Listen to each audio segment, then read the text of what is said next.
Hoy vamos a pasar un día en Pompeya.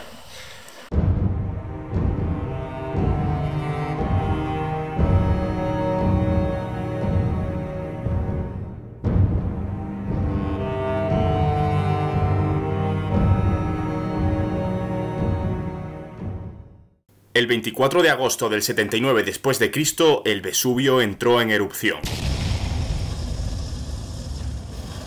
Pompeya aún se recuperaba de un gran terremoto ocurrido 17 años antes. Quizás podría haber sido una advertencia de lo que llegaría, pero los autores contemporáneos como Séneca pensaban que esta clase de terremotos se debía al aire atrapado bajo la tierra. La erupción comenzó con una terrible lluvia de piedra pómez. Desde lejos, Plinio el Viejo la vio y no dudó ni un segundo. Se embarcó rápidamente liderando la misión de rescate, pero no llegó a tiempo. Murió asfixiado por la densa humareda. Así, Pompeya acabó sepultada bajo ceniza y piedra, olvidada durante siglos, pero conservada como una cápsula del tiempo, una fotografía intacta de la vida en una ciudad romana del siglo I.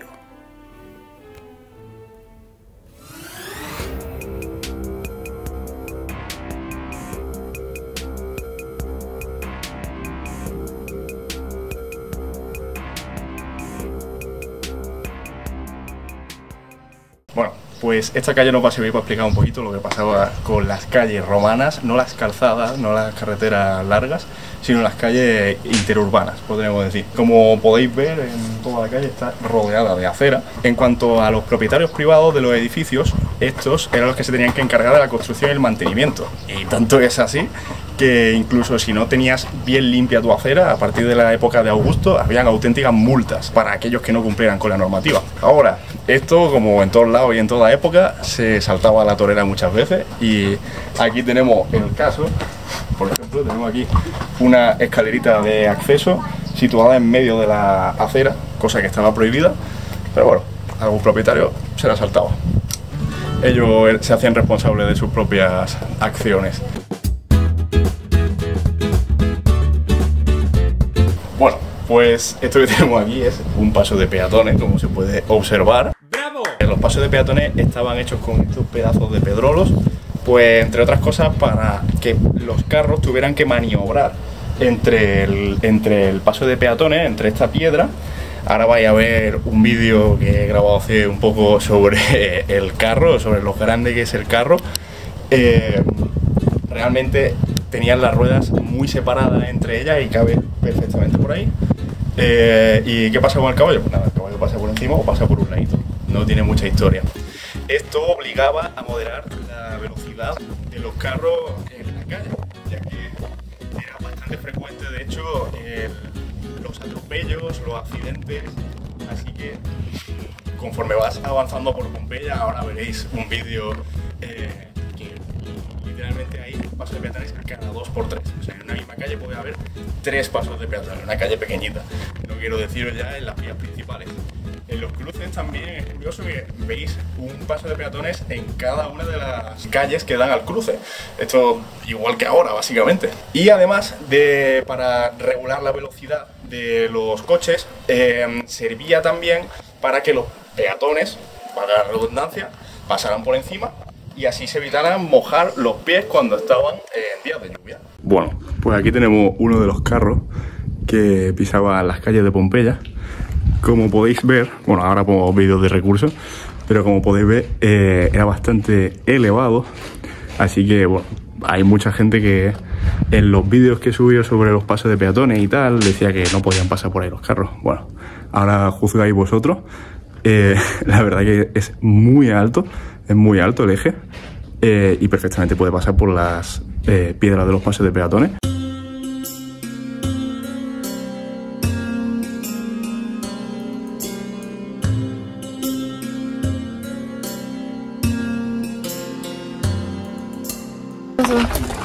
Bueno, estamos entrando en... ¿Dónde estamos entrando? En la casa de Corelia. Interurbana. Casi, de Cornelio Rufo. Hay muchísimas domus aquí en Pompeya, evidentemente. Pero he visto esta con las cosas muy claras de una domus. Es como una domus un poco típica. Aquí, en primer lugar, nada más entrar, tenéis el Impluvium, que originalmente era el primer patio de la casa. Originalmente era el único patio de la casa y servía para recoger el agua de la lluvia. Tenía ahí, como veis, ese pocito que recogía el agua de la lluvia y se utilizaba para distintas cosas. Si seguimos avanzando, vamos a encontrarnos con... ¿Cómo se llama eso, Fati? Impluvium. Interurbana. Atrio. Eso. El segundo patio es el atrio. El atrio de la casa, que está formado por un peristilo, que es por donde estaríamos caminando nosotros ahora, que es básicamente una zona porticada, una zona columnada, con estas columnas que tenéis aquí, en este caso parecen de orden dórico, y en el centro con este magnífico jardín que en su momento estaría pues llenísimo de todo tipo de florecitas. Muchas veces se utilizaba incluso como huerto personal para plantar sus verduritas. ¿Tú qué opinas? Muy interesante. Muy interesante. Mucho calor. Corelia. Muy bien. ¿Justifica tu respuesta? No sé. No sé. Como en el instituto cuando te pedían que justificara la respuesta y era muy bonito porque muy bonito. No hay justificación. No hay justificación. Que valga esta domus.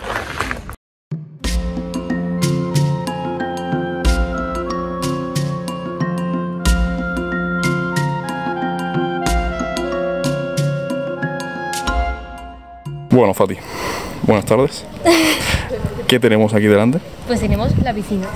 La piscina. ¿Y para qué sirve una piscina? Es para bañarse. Interurbana. Muy bien, correcto. Además, al lado tenemos una sala para abluciones. Además, casualmente tiene ahí una escalinata que da a la piscina. ¿Pero era piscina al aire libre o climatizada? Pues al aire libre, está al aire libre. O sea, fresquita básicamente. Un dato curioso que le estaba contando ahora a Fati es que en las termas grandes dividían muchas veces los espacios en dos, uno para mujeres y otro para hombres. En las termas más pequeñitas, creo que este es el caso, la división se hacía por horas. Normalmente iban las mujeres por la mañana y los hombres iban por la tarde.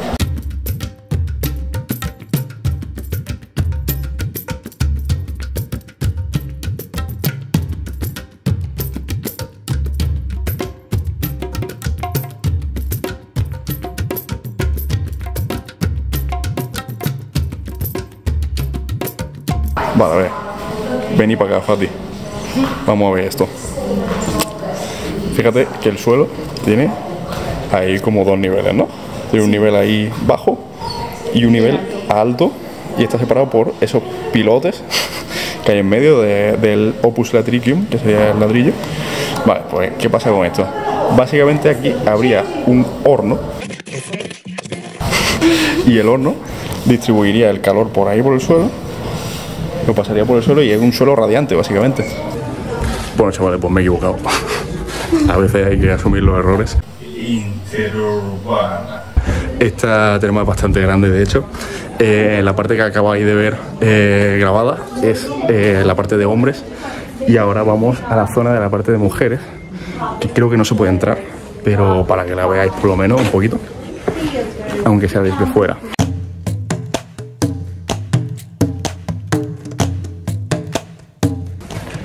Bueno, esta parte de mujeres básicamente tendría todo lo mismo que la parte de hombres. Parece ser un poquito más pequeño, tendría ahí un vestuario y luego ahí la entrada a lo que serían las salas, básicamente. Casualmente la entrada de la parte de las mujeres es por la vía del lupanar. Esto es curioso, simplemente no creo tampoco que signifique nada. Si no, Carla Galeote nos lo puede explicar en un vídeo.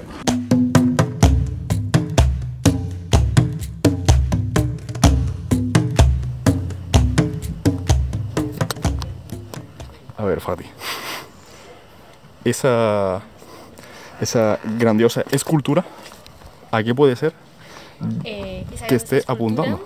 Se debe a que hacia allá hay un lupanar. Entonces los pompeyanos, los romanos, indicaban que hacia allí pues, se encontraba ubicado el lupanar. ¿Y será verdad que allí hay un lupanar? Sí. Sí, yo ¿Tú lo has visto? Hombre, no, pero esas flechas apuntan a que va para allá. Bueno, como decía un viejo proverbio, los pitos apuntan a Roma. Así que vamos allá.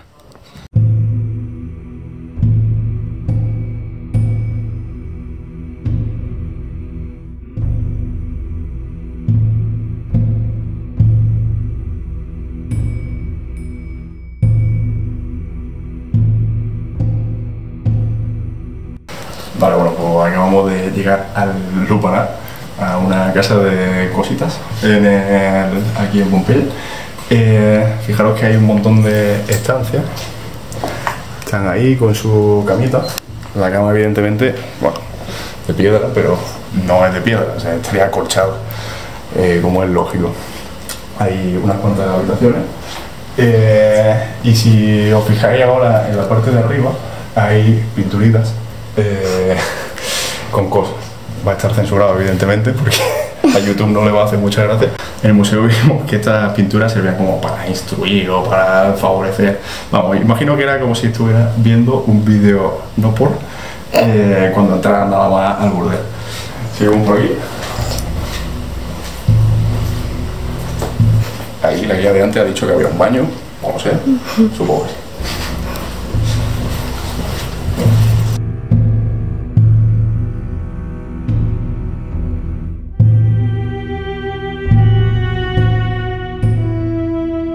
Acabamos de encontrarnos con uno de los edificios más típicos que hay, que sería un Pópina, muchas veces confundido con los Thermopolia, que no tienen nada que ver, ahora voy a explicar la diferencia. Los Thermopolia, que son los edificios con los que se suele confundir este tipo de establecimientos, eran establecimientos dedicados a la venta del calda. El calda era una bebida romana muy típica, pero anterior a la época pompeyana. El calda básicamente era una bebida hecha con vino y agua caliente. O sea, era una bebida caliente que no corresponde realmente a este tipo de establecimientos. Este tipo de establecimiento, como veis, tiene varias vasijas, varios sitios para colocar lo que serían comiditas, bebidas y tal. Y sería un establecimiento más dedicado a una comida rápida. Se vendían en este tipo de establecimientos todo tipo de comida, desde pollo frito, carnes, pescado, bebidas de todo tipo, especialmente vinos de muchos tipos. Había vinos más afrutados, vinos con hierbas, distintos tipos de vinos. Y nada, este es uno de los tipos más comunes de establecimiento. Cabe destacar que lo que estamos es un Pópina, porque hay otro tipo de establecimientos que son parecidos a estos, pero además tienen habitaciones, y en ese caso ya no son Pópina, o sea, restaurantes prácticamente de comida rápida, sino que serían Kaupona, una especie de alojamientos, una especie de hoteles en los que además de poder comer comida, podías alojarte en una habitación.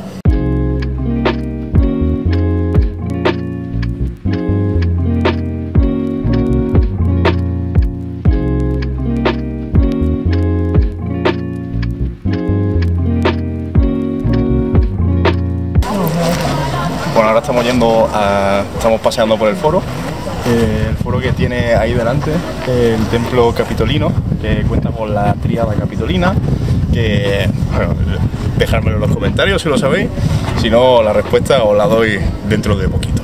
Venga, seguimos para adelante, que vamos a ir a ver los negativos de las personas que fallecieron ese 79 después de Cristo, y nada, le damos paso al vídeo de allí. ¿Dónde están los negativos? ¿Qué ha pasado? ¿Dónde están? ¿Qué ha pasado? Bueno, ha habido un pequeño gran problema con los negativos, y es que está esa zona en reparación interurbana. No sé, vamos a ver si están en algún otro sitio, y si no, pues nos quedamos sin ver los negativos. Por lo menos he visto 2. Sí, por lo menos algo es algo. En fin. De pequeña para esto. Bueno, pues tras tremenda estampada, procedemos a deciros la tríada capitolina y a confirmar vuestros comentarios. ¿Tú te acuerdas de cuál era la tríada capitolina? No.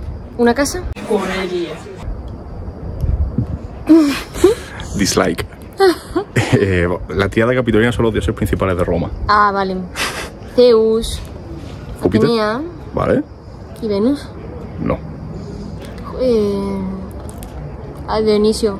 No. No lo sé. Bueno, Júpiter, o sea, Zeus, Atenea, o sea, Minerva, y el tercero sería Juno. Ah, vale. Juno es el tercer dios principal, diosa principal de la tríada capitolina.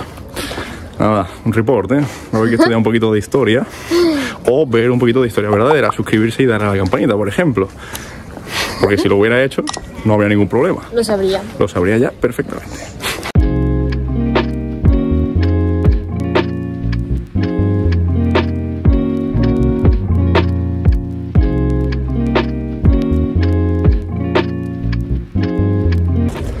Bueno, pues volvemos al foro. Cosas curiosas del foro. Este foro concretamente, aunque ahora esté así en tierra, estaba recubierto con losas de caliza gris. Caliza gris, no es la Roma que nos imaginamos de blanco entera, aunque bueno, estaría bien pulidito todo. Bueno, así como cosa general de ya lo que es un foro en general, los foros eran la plaza, como la plaza para nosotros, la plaza del centro. En ellos se llevaba a cabo toda la actividad política, la actividad comercial, normalmente tenía un mercado, que en este caso estaría por allí. También había un mercado de esclavos, en este caso está por esta zona. Unas termitas cerca también, son cosas típicas que había en los foros y en este caso pues también lo había. Bueno, saliendo del foro, seguimos por la vía de la Abundanza. Hemos venido antes de ahí, pero bueno, volvemos porque estamos buscando... ¿Qué estamos buscando, Fati? Los negativos. Los negativos de las personas. Pero lo único por lo que he venido. Por eso y también por algo más, ¿no?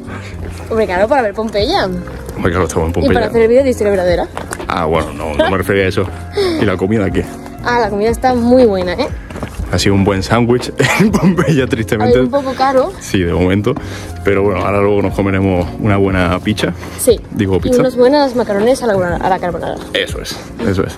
Importante.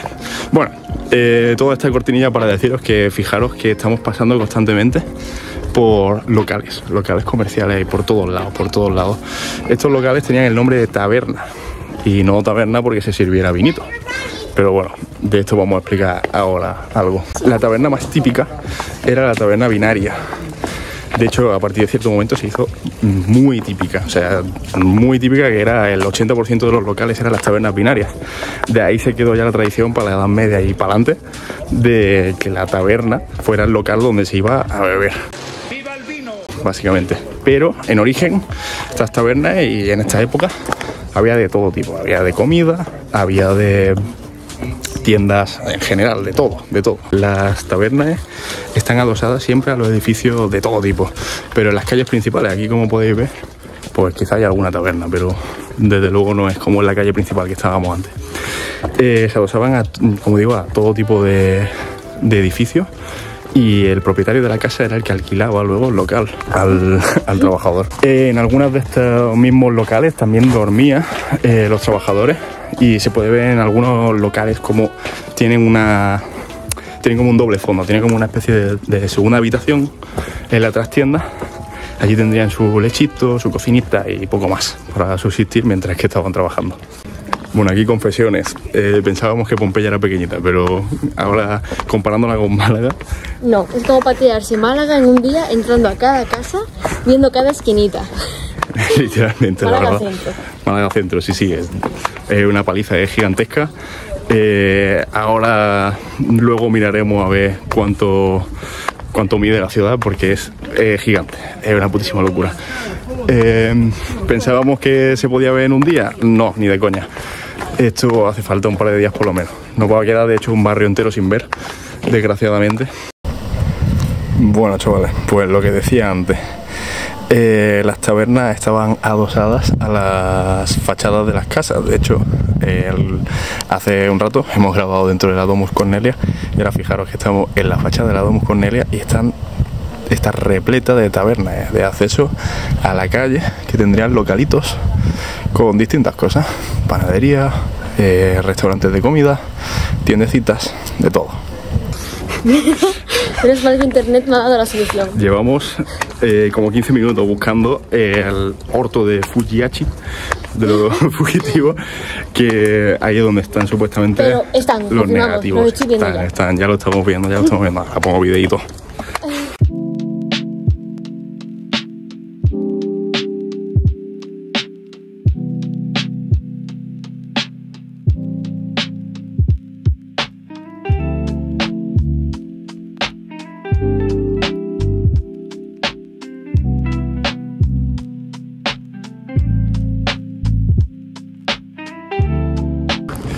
Bueno, pues aquí en el foro triangular nos despedimos ya.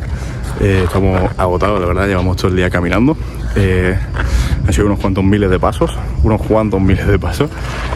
¿Cuántos han sido? 17.000 o algo así. 17.000. bastante más de lo que hago en mi día a día, que son 0. Interurbano. Y nada, la verdad que bastante sorprendente todo el tema de la ciudad de Pompeya, cómo se fue al carajo literalmente todo en cuestión de... fue en cuestión de horas, literalmente. O sea, la gente a muchos les pilló huyendo. Ahora vaya a ver imágenes que hemos grabado de los negativos de la gente. Y por cierto, bastante interesante eso, ya que los negativos son sacados porque la gente se quedó enterrada literalmente en la nube piroclástica, entre cenizas, piroclastos, etcétera. Y se quedó, al descomponerse, se quedó un molde hecho dentro de ese suelo. Y luego un investigador en el siglo XIX, me parece, literalmente descubrió que rellenando esos moldes con una especie de yeso o de cal, una sustancia que se solidificaba rápidamente, se podía extraer un negativo de esas personas, dejando inmortalizado el momento justo en el que murieron. O sea, es algo... La verdad es que da un poco de miedo si lo piensas, porque es como una instantánea de su muerte y de lo que había aquí hasta justo ese momento. Pero hay que recalcar que no son cadáveres. Claro. Hay mucha gente que dice que son cadáveres. Claro, no son cadáveres, es literalmente como si hicieran una foto, como si hicieran una foto 3D, una escultura de justo el momento en el que murieron. No sé qué te parece. A mí me parece muy interesante, me ha parecido muy guay. Y me ha parecido muy guay estar aquí en Pompeya y con el volcán sobre todo al lado. Hombre, el volcán se ve, ahora mismo no puedo cogerlo con la cámara, pero se ve desde la ciudad. Y caminar por los sitios donde han caminado ellos. Eso es muy guay. ¿Y qué te parece todo eso de que se haya extinguido literalmente toda su vida, todos sus sueños, toda su felicidad, como diría Plex, en cuestión de literalmente horas? Y que ahora estemos literalmente viendo lo que... No sé, esas personas tenían vida, tenían sueños, estaban haciendo cosas. Hay muchos que estaban literalmente cogiendo unas llaves para abrir una puerta para escapar, porque estaban viendo cómo se acercaba la nube piroclástica hacia ellos. Pues triste, me ha parecido triste, sobre todo ver a los negativos de esas personas cogiendo las llaves para escapar, o de los niños. Pero bueno, me parece también muy interesante y muy guay. Sí, muy educativo cuanto menos, y triste evidentemente, pero bueno. La historia es así, no hay historia buena, historia mala, al final es los hechos son los que son y no se pueden cambiar. Pues nada, espero que os haya gustado este primer vlog, espero que no único del canal. Lo hemos pasado muy bien, la verdad, ha sido muy divertido. Ya que estábamos aquí en Nápoles, en Pompeya, pues quería aprovechar para sacar un vídeo así más informal. No me he informado evidentemente para hacer el vídeo, pero bueno, tampoco es que sea un vídeo con guión ni nada, ha sido sobre la marcha todo. Nada, simplemente deciros eso, que espero que os haya gustado. Si es así, dale like, suscribiros y ya está. Como siempre, nos vemos en el próximo vídeo. Hasta luego.